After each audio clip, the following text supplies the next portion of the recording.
maximize every opportunity so that you can become legendary. What adjustments can you make right now to make yourself 1% Your better? only goal is to be the best version of you.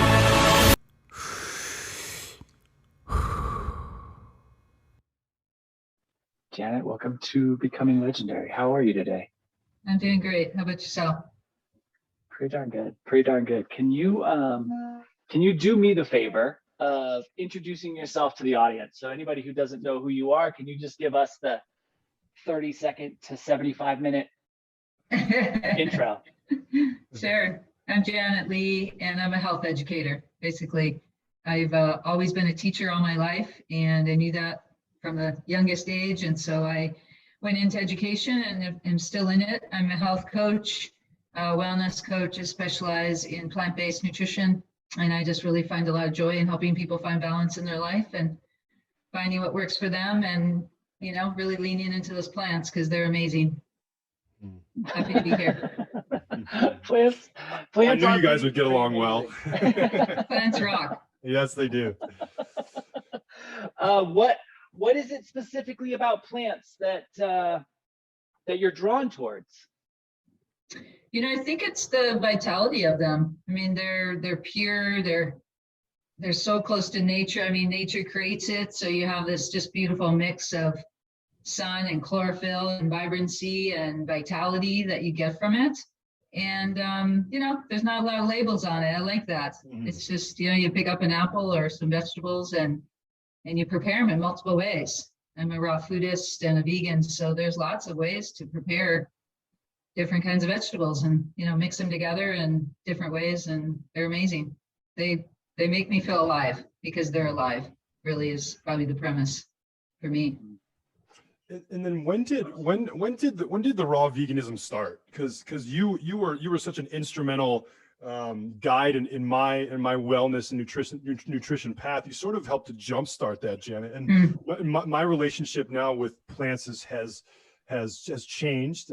There are a staple in my diet, a staple in my life, and I've learned to deepen the relationship through the way that they make my body feel. So to turn it over to you, I love that. Yeah. So to turn it over to you, when did that journey start for you?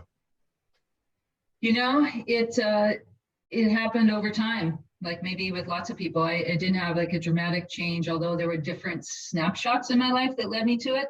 So I grew up in the Midwest, you know, had plenty of meat and sausage and all that. Growing up in Milwaukee, we had amazing cheese and bratwurst and all that. So I grew up with that. But I do have really early memories of reaching for the smallest pork chop, you know, so mom would get off my back, but going back and getting seconds and thirds of potatoes or rice or salad or beans or whatever, right? So that was kind of a snapshot. And then I've been an athlete my whole life and noticed that the days that we had really heavy meals like pot roast or something, the next day I was really kind of dragging on the court or around the track, whatever I was doing at the time. And so I just sort of organically, naturally kind of stayed away from them or ate less of that. And, you know, was able to do well and noticed that, yeah, just sort of navigated away from me, mostly for the performance perspective. You know, it just didn't make me feel very good. And then fast forward a little bit further, I had a really strong stomach issue with milk. And so that I finally, after it happened a few times, put, you know, A and B together and it made C. And so I just, you know, gave up dairy or found a replacement.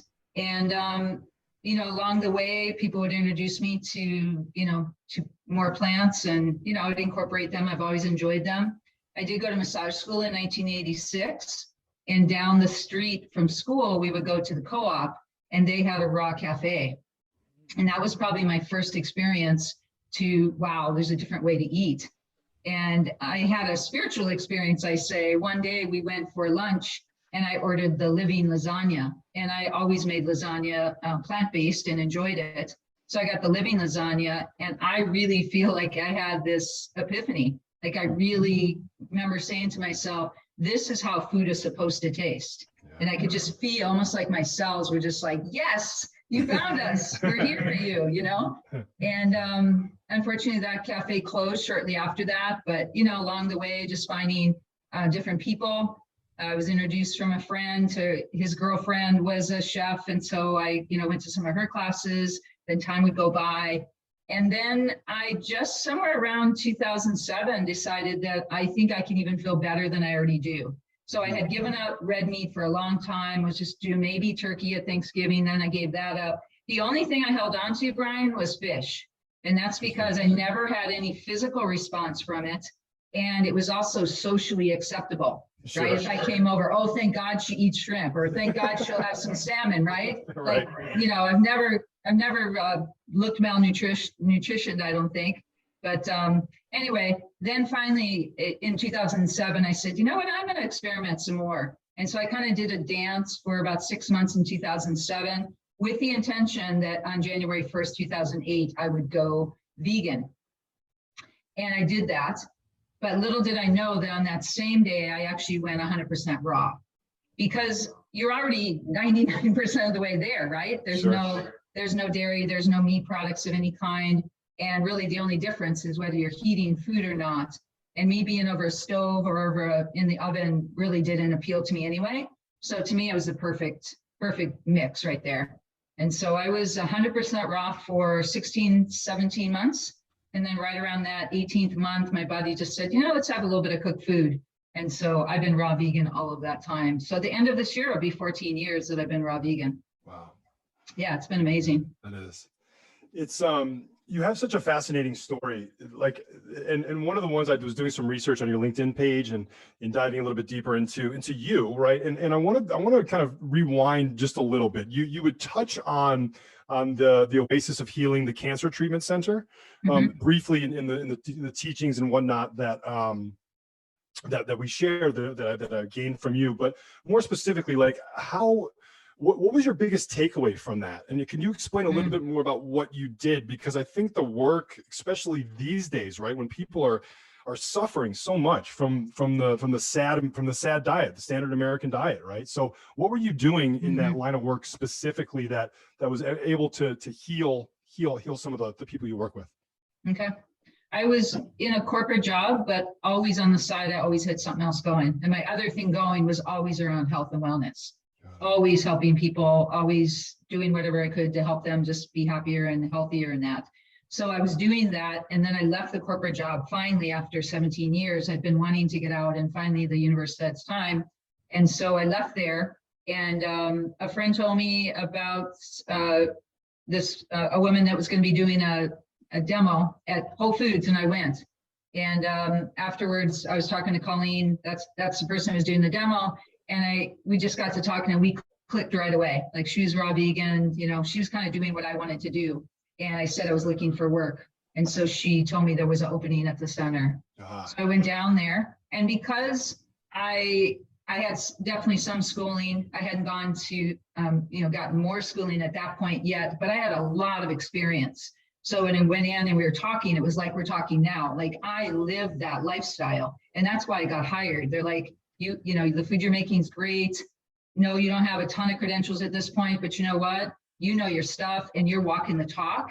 And that's important when you're talking to cancer patients, and I'm asking them to eat food that is very different for them, coming most of them from a standard American to now this 100% plant-based, and not only 100% plant-based, but 100% raw. We cooked nothing.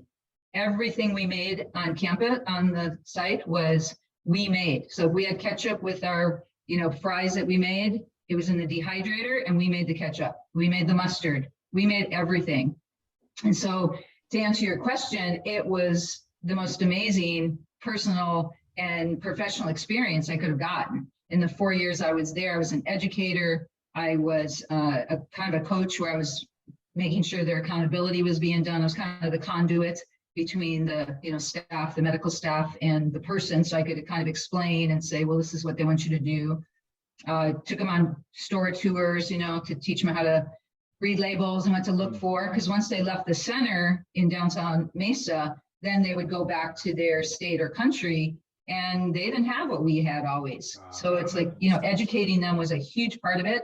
And that's what I really love to do, probably more than anything, is education. So it gave me a personal education. right? Of really the value of this. It just validated the things I was already doing. And since then, I've been able to help lots of people since leaving there. I've been away from there several years, but I still, even to this day, get referrals from there, believe it or not. You know, people put your phone in there and it never goes away. So that's really cool. It's very satisfying work, you know, heartbreaking, of course, because not everybody, you know, gets out of there, but many do, and many really transform their health. And that was really exciting to see. Again, the power of plants, Patrick, right? So you have these people that are like, what are you talking about? You're like, what out of what? And all we would ask them to do is just be willing to be open, right? Be willing to open and just see how your body responds. Your body wants to heal. It just needs the environment to do so. And so what plants do is that it provides that. It provides that vitality that you need. When you have cancer, you are way far on the acidic side, right? There's this acid-alkaline balance. And we need to be in this happy place in the middle or we die. Well, when you have cancer, you've gone all the way over to this extreme acidic side. So to bring it back to balance, to homeostasis, you must bring in the alkaline foods. And that's what plants do best. So it was a great education and yeah, personal education too. So I talk about it a lot, as you know, with being in classes of mine. I can't not talk about it. You can't be around cancer patients for 4 years every day and not have it affect your life. And yeah, it was pretty profound. 100%. Yeah. I think I want to turn this over to Patrick just for a second, because he also is an educator. One, he's a teacher right now, and number two, he owns his own company called Sacred Plant Company. It's a seed-based company, correct, Patrick? I don't want to talk too much about it, but I know there's some synergy there. So Patrick, I know you have a few questions for Janet as well, man. Yeah, no, so I'm pretty fascinated. I'm pretty fascinated with the one of the things you said very early on, which is that plants are very close to nature. And that like hit me in a way, because I view plants as nature. And Sure. I do, you know, my focus is very much on production of sustainable regenerative agriculture and working with how we can get people to utilize ancient traditions to make more vibrant seeds and herbs. And I'm wondering, you know, I think what you did is you clarified pretty quickly. You said, you know, vegetables. And I think we think of vegetables as like a different thing. Like people think of plants as like the thing that they water that sits in their windowsill, or the thing that lives outside. And then vegetables are like a thing that we go and like collect from a grocery store. And they're the same, that like the closer you are to the production of your plant food, the more that becomes like a reality for you. And it was shocking to me, because I forgot how far. I remember when I first started growing in Chandler, Arizona, I would like have tomatoes outside, and I would see the birds on them and I would see the bugs on them. And then when it came to harvest time, there was a physical sensation in me that was like, I do not want to be involved with eating that thing that has been in contact with all of that. Because I know a bird 30 days ago shit right on it. I know that for a fact. But the reality is every single thing you buy at the grocery store also is shit on by a bird. And you just didn't see it. So there's this like curtain that we put up in front of our food. And I wonder if you have any experience in wild foraging versus grocery foraging, and if you feel a vibrancy component to either of those that is variant. I don't have much experience at all in wild foraging. The closest, you know, my dad always had a garden, so I remember playing in the garden, and not playing, but like really being intrigued by the plants and the things that grew in there. And I worked for a couple of years at a nursery in Tucson, that worked with developmentally disabled adults. That was quite an experience too. That's one of those chalked up like the cancer, right? So I had the honor of working there and serving those clients. And we had a full-blown nursery with a master gardener that kind of ran the whole thing. We, the clients did, the work, but it also was open to the public. So watering trees, I remember how meditative and beautiful that was. And I looked forward to going to work. I would ride my bike to work, which was also just a cool experience. So it was like I was in nature all the time. It was like 11 miles one way. Then I was in it all day for 6-7 hours and then back home. So it was just, I felt really connected to the earth at that time. And they also had a greenhouse. So I always loved to take my crew in there and play in the dirt. So yeah, I totally feel what you're saying. That's just not something I've gotten, a lot into, but definitely something that I'd like to do more of in the future. Yeah, your business sounds amazing. That's really cool. It's a fun time. Another thing I want to touch on that you brought up earlier, which was the sensation of pulling away from meat as a young being. Mm-hmm. Is there anything in the psychology of that experience that you can link to, draw to, remember about why that might have been? Well, initially it was strictly performance based. I'm a young person. Even as a little kid. Yeah, it was more at that time, as a little kid, it was more about wanting to feel good. Well, actually, I don't even know. I don't think I could articulate that. As a young person, I didn't not start eating meat till I was closer to like late mid, probably more like high school, early high school. So at first I got in for performance, then later it was much more about environment, because I really wasn't educated. I just knew that when I ate that pot roast, I was sluggish the next day. So it's like, X that, but with chicken or, something that was a little lighter, or fish or beans or whatever, I didn't have that response. It wasn't something I really noticed right away. It took a little bit of time. But, when you're performing, and I had the honor of, performing quite a bit, I was on a lot of really awesome teams, and I'm very competitive and love sports. So that was like my life. And it was also my lifeline because home wasn't that great. So it was my family, and that was my main focus. And so me feeling good and me performing well was really, really important. It was like my number one job. Yeah. I couldn't control the craziness at home, but I could control how I performed on the court and how I ran around the track. And the way intuitively, I just knew that meant getting my rest, keeping up with what I need to do at school so that I go to practice. Because really the only purpose to go to school, in my opinion, was to go to practice. Right at that time. I mean, truly, I really didn't like school. Yeah. I just, it was an escape, which was good. And it was a place to see my friends and see my family there, right? Because they truly were.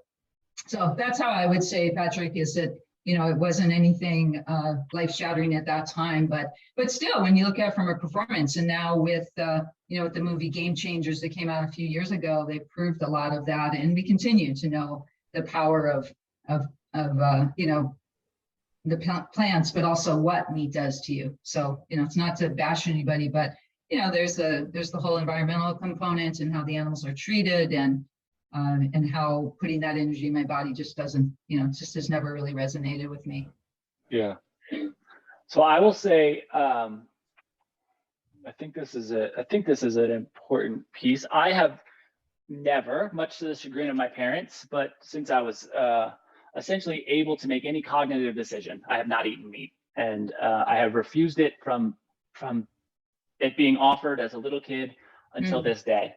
And I always think about, there's a couple things I think about. There's a couple things I think about. One is a terrifying thing, which is I always worry that I'm going to be in a position, right? Because you always hear about all these Zen masters who are presented with a meat dinner, and they say, yeah, I ate it because it was made with love. And I have numerous times in my life attempted to eat meat. And I just, it's not in, there is a psychological block that doesn't work with me. So I have this fear of someone setting down a steak in front of me and me saying, okay, this is a thing we're going to do. And not being able to do it. So if someone were to put a lovingly prepared meat dish in front of you, what would you do? I would thank them, but I would refuse to eat it. It's funny you say that because I've thought about that, like if I had to eat it. Yeah. And I just almost get repulsed from it. It's an identity for me now. It has been, I think it has been the whole time, but now I really am in that. I have no desire. It does not do anything for me. And I would, I treat it like almost like if somebody said, when somebody's got something really big, right, we honor that, right? If they're diabetic, we don't give them donuts or sugar. If somebody had cancer, we wouldn't, give them a bunch of crappy food or ask them to go take a 5-mile walk with you, right? You honor them. And I feel it's kind of the same way, that if they know me, now if they don't know me, I'm just going to say, you didn't know, it's okay, no big deal. And I just brush over it and I'm like, look at all the sides you have. I mean, for years I ate Thanksgiving and nobody knew I didn't even eat the turkey. I mean, my goodness, that's supposed to be the main course, but all the sides are the best part of Thanksgiving. So it's not as big a deal. I mean, today it wouldn't be as big a deal. Back further when I didn't maybe have the confidence, it might be a little scarier, but I like to think that I would be able to handle it with grace, without embarrassing anybody.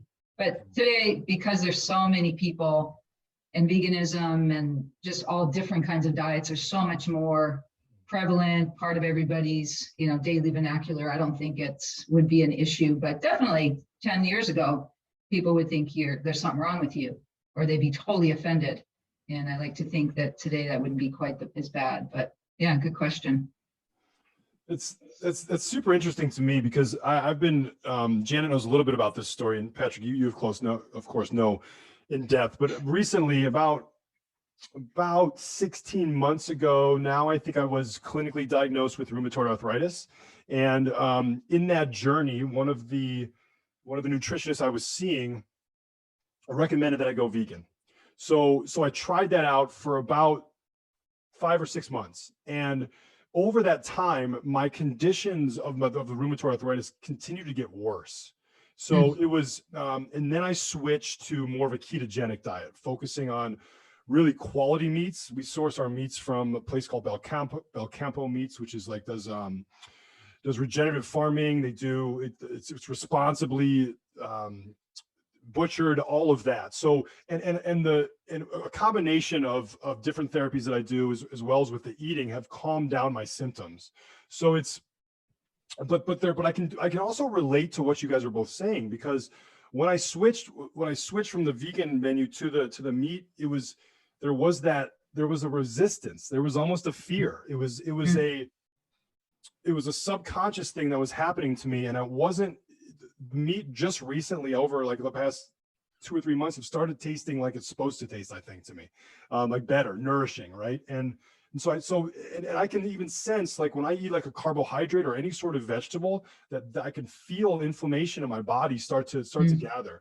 So, it's for all the listeners out there and stuff, it's absolutely everybody's body is different, right? So it's really important to listen to your heart, listen to your body more specifically. There's no really right or wrong way. We're not trying to claim that. I think it's really important that the differences are so vast between everybody, right? And it's sure. If you're going to eat meat, it's important to find a responsible, sustainable source. If you choose not to, it's the same thing. Find a responsible, sustainable source of your vegetables too, and your plants. I think it's really, really important either way. Yeah, I agree. Absolutely. Yeah, you have to find what works for you. 100%. I was vegetarian and people thought that was weird at the time, and going vegan, then they thought I had 2 heads and went raw. Boy, they thought I was really out there. And, I guess I was pretty much used to that because I've always been pretty different. So I just kind of roll with the punches. But yeah, there's benefits to everything and finding what works. And you touch on something important, Brian, which is take the time to listen to your body. You had to do a lot of introspection. You already were on that journey, but you even had to dig even deeper. And that's what I encourage people to do. I think the issue is when you rely on the outside messages, listening to the loudest advertisement, the biggest, best, whatever. They put a lot of money into trying to convince you, but we know at our core, we know what's best for us. And in my crazy world that I was in, I always had that quiet voice, and I'm always grateful for that. And I just followed that.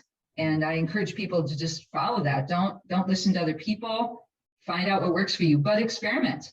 You know, people say, oh, I could never give up dairy. I could never give up cheese. Well, have you ever tried? Yeah. And have you ever given your body time to detox, right? There's a period where it's going to be ugly. Like, that's life, right? So go through that. If health is important to you, and I hope it is, because this is the only vessel we have, this is it, this is our home. And if we don't take care of it, who is? So give yourself that time to detox, and then start fresh, and, you know, bring in some things slowly, not just go from 0 to 60, because that's really hard on anybody's body.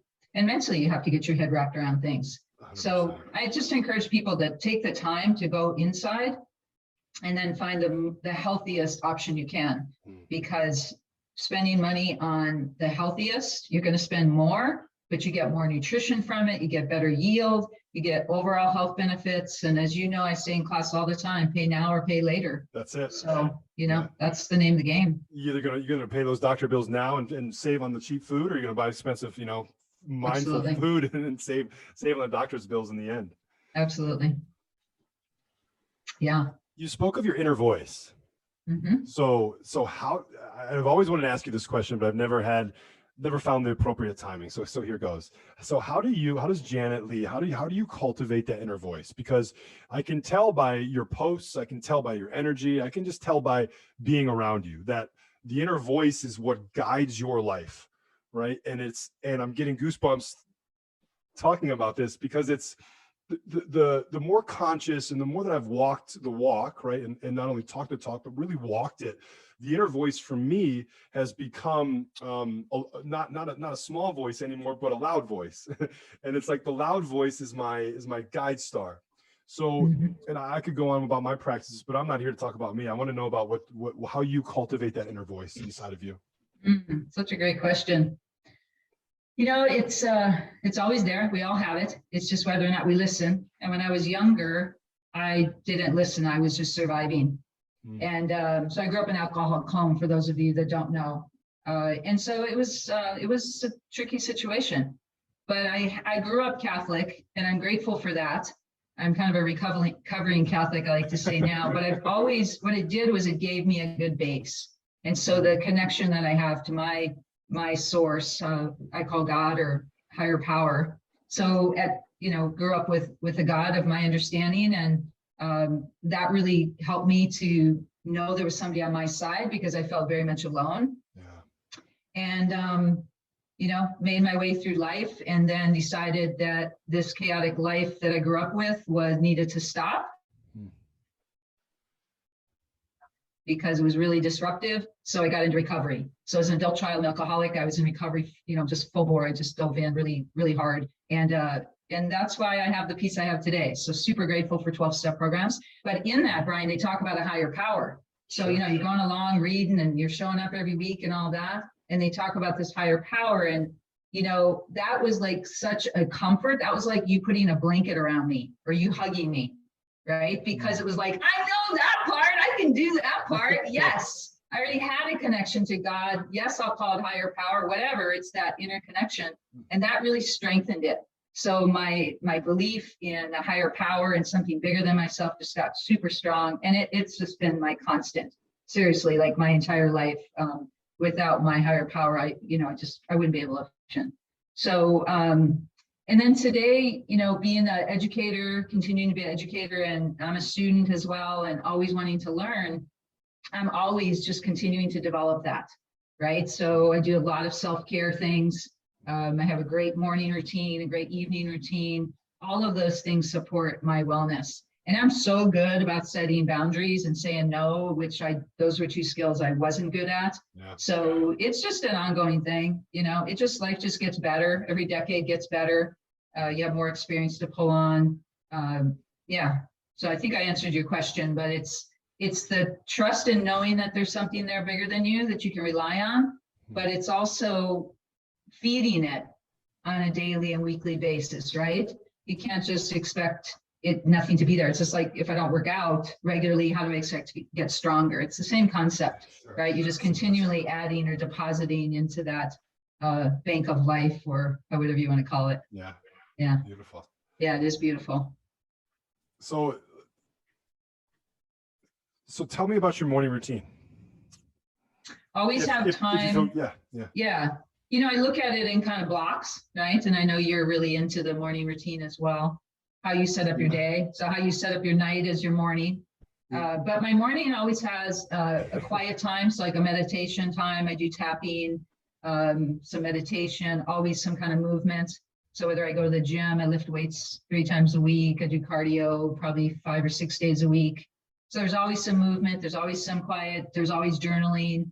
And a good breakfast. Those are like the components, and they kind of can mix and match with different things, but you know, you get that base, and then that repeats in the evening. I mean, depending on how much time I have, you know, each of those blocks could be big or small, but they all get touched on every day. So it's really important to do that, because it's an ongoing thing, right? This thing between our ears is wants to take over the world, 100%. and sometimes it's not always in our best interest. Yes. So I do it as much for mind. And the older I get, it's even more for the mindset, right? Yeah. It's the mindset. But I'm also really physical. I love to move. I love to work out. So to me, that's not hard. Like, I really love working out and moving my body. Me so, too. Yeah. It's interesting that you touched on the consistency piece, right? Because I just had a recent, my father was, let's see, like, what is it today? Last Wednesday. So 2 weeks ago today, actually, he was diagnosed with COVID, and then within 24 hours, he was in the hospital. And within 48 hours, he was on oxygen. He had COVID pneumonia and bacterial pneumonia, and we didn't know whether or not he was going to make it through the night. So this happened super, super fast. And the reason why I'm bringing up the consistency piece is because the tragedy of my mother being lost happened now 11 years ago, and some of the old patterns that I used to cope with a tragic situation came back flying at me, and the consistency of my morning routine went out the window for 2 days. I didn't meditate, I didn't move my body, and I had this craving to go smoke cigarettes. I haven't smoked cigarettes in 4 years. I smoked cigarettes for 19 years, right? I'm guilty of that. But so it's just interesting to me how it sheds some light on my practices and how they continue to need to be refined and continue to be focused and really, and not so much the same thing, right? Allow them to change and to move and to grow and expand in ways that, like, you may not anticipate. So when I came back online, if you will, and mentally, I started with a different routine, same chunks of time, morning and night, but I changed up the order, and I changed up the way in which I get to my meditation. I started meditating first and then doing breath work, as opposed to doing breath work then meditation. So a little something like that. I invite the listeners out there to, when something comes online that is hard or difficult for you, it's really important that first you got to give yourself some grace, and number two, that the practices you've already established and the consistency that's there to hold you. Like that's one of the biggest lessons I've learned from this whole piece with my father, is the fact that I still have a lot of work to do, and so when I came back online, my meditations and my breath work, it was like my first time going to church, if you will, not in like a physical church, but that first time I can remember having a connection to spirit or to God. It was as if that this thing happened for me to kind of relook at my practices. So over your life, have they changed based on what's happening on the outside, or are you so tied to those practices that they don't change or fluctuate? I'm just curious. Yeah. Is your dad doing better? Yes, thank you, Jen. Yeah, good. He's actually playing golf tomorrow. Oh, so good. My God, awesome. He's made an extreme comeback. So awesome. Yeah, that's good to hear. Consistency is super important. I talk about it a lot with my students and clients, and oh yeah, it showed up in my life. I mean, I'm going to be 63 in January, and I feel as good as ever. And I really do feel like I just keep getting stronger and stronger. And that has to do with consistency. You know, what you do in your 20s affects your 30s. What you did in your 30s is going to affect your 40s, etc. And that can be really scary, or that can be really encouraging, right? And it's not about being perfect. But if there's something that wasn't working, you can pick it up. But to answer your question, consistency is super, super important. I think it's the number one thing on being successful in anything, and whatever success means to you, whether it's just being, happier or having a big goal or something like that. Absolutely. And that's why I say, it's blocks of categories, right? It's the mental, it's the physical, you have those categories, nutrition. And then you have a list in each one. At least that's what I do. We were just talking about that in class last night. I said, make a list of all the things you enjoy, all the things you've done in the past that maybe you forgot about, and things you'd like to try. And then you pick one out, you do it for a while, you enjoy it. And if you get to a point where you're either bored or you're not getting the results, or you're doing it just to check off, stop. Yeah. Put those aside. Thank you. I'll be back to you, or maybe I won't. And you go pick some other ones. So we all have a plethora of options. We just, again, need to take a moment to figure out what those are. But I love that you changed it up. I actually just recently changed the order of mine as well, because you don't want to get stale. It shouldn't be about, okay, I have to do it. Anytime you use that language, bing, bing, bing, that's a red flag, right? You want to do it because you enjoy it, because it brings you joy. And again, like I was saying before, if the time is less, like there's some days of the week where I'm teaching till 10, don't get home till 10:30, have to get up and go, do something the next morning, my window's going to be smaller. I'm still going to do them, but maybe I'm only going to do them for a few minutes as opposed to, 10 or 20 or whatever it is. And I work in my rest days in there. So Wednesday morning is a pretty hectic morning. So that's my rest day. I don't get up and work out that day, but that's in my plan. I always have at least one day of not working out. Works out beautifully. I don't have to worry about that. Do the other stuff and move on. And the days like a weekend or, when I have more time, the luxury of being able to do those, for a longer period of time is really beautiful. Yeah. Really good insight in that. Yeah. It's a great answer. Yeah. I'll ask the meditation question, the question that has to be asked. Yeah. We ask everyone this question. This is a question that, everybody gets this question. So, what I am looking for from the answer here is not the physical components. It is not what's going on with the breath. It is what defines the difference between thinking with your eyes closed and your meditative experience. And sometimes the answer is, I do not have a meditative experience. I participate in thinking with my eyes closed, which seems remarkably hard to me because I couldn't keep my eyes closed for that long if that were the case. But I want to know what your experience of meditation is like within you, not external, not breath work, within you. That's worded a little bit different, Patrick. A beautiful job rephrasing that, man. After 1,000 times, you get better, right? There you go. Well, I think I understand what you mean. For me, it's coming home to myself. So it's that time of it's again that time of connecting to not only my inner child, but who I am at a core. And then spirit is in there too. So it's sort of weaved together. It brings me back to, it's hard to answer it, isn't it?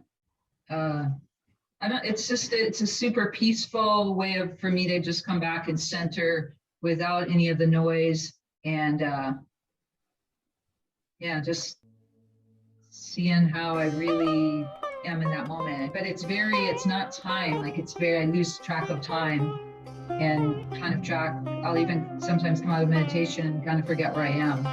So I kind of get lost, and I can do that pretty quickly. Like in Shavasana, when I do yoga, I can drop really fast.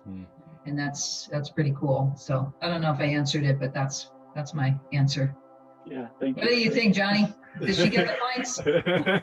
Yeah, give the points, full points. Full points allowed for sure. But who's Johnny? I'm just kidding. Yeah.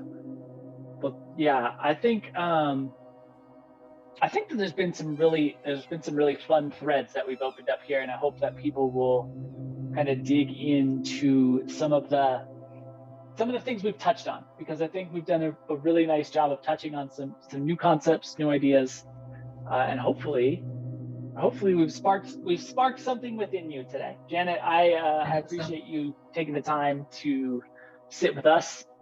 Absolutely. Wonderful for me to get to meet you, Brian, to see you again, I'm sure. For sure. Yeah. Absolutely.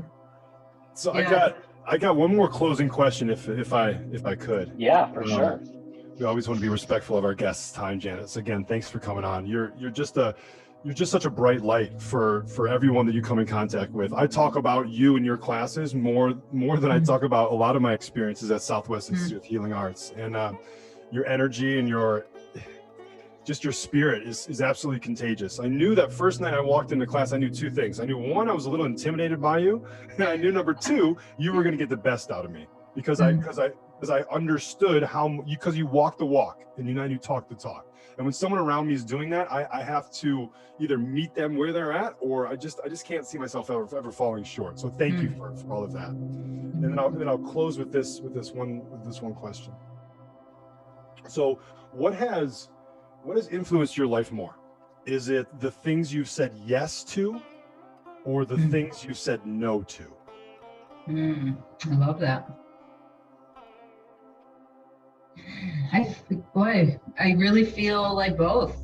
I know maybe you're supposed to pick one, but I think when there's times when I've said yes, even though I'm scared, that helped me grow. And I can think of times when I've said no, which was really the ultimate sacrifice or this ultimate act of self-care, Beautiful. Yes. So I think they're both really, really powerful. And I think that's what meditation and quiet time that we've been talking about really does, is it helps you to get that center so that you can decide which way you want to go, instead of, I've been both, where I say yes to everything and I've done no too much, and then you miss out. So I think it's a balance, just like there is in so many things in life. So I think that's what I would say. Yeah. I just want to say nice to meet you, Patrick, and Thank you. a pleasure. And Brian, always good to see you. It's been really amazing to watch your journey. I remember the first night I met you, I was subbing for somebody. That's right. And you were the only male in the room, and it was great to meet you. And then we've had a couple of classes, and your willingness to be vulnerable and courageous and real has been really a joy to watch. And I'm really grateful for you in my life. Yeah, Thank you both.